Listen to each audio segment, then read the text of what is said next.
Oakley'nam ir jau diezgan daudz dažādas galviņas. Ir šīs te bērnu galviņas, ir mīkstās, ir pieaugušo, ir standarta izmērs, ir mini izmērs, un tad ir šīs te, kas ir bišķi dārgākas, paši jaunākās. Un vai ir jēga maksāt vairāk, ja šeit 2 gabali maksā attiecīgi tur 15 eiro, šeit 2 gabali maksā sākot tur 10 vai, principā 10-13 eiro.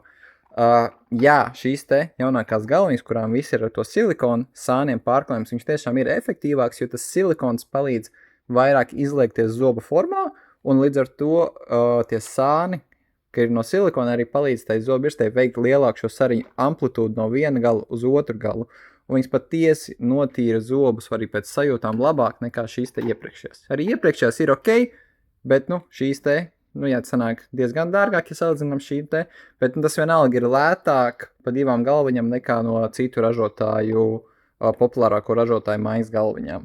Protams, ja gribas ietaupīt, kur arī šāda te 6-paka pieejam, kur 6 gabali maksā 25 eiro, viņi gan ir tikai 2 krāsās, ir vai nu melni vai balti, vai arī, ja ir šie jaunākie, tu viņiem kātiņi ir melni vai zaļi, un tad mainās tā silikona krāsa atkarībā no veida. Whiteam ir violetā krāsā, standarta ir zilā krāsā, un tie, kas ir maigāki gami, ir ar zaļu silikona krāsu.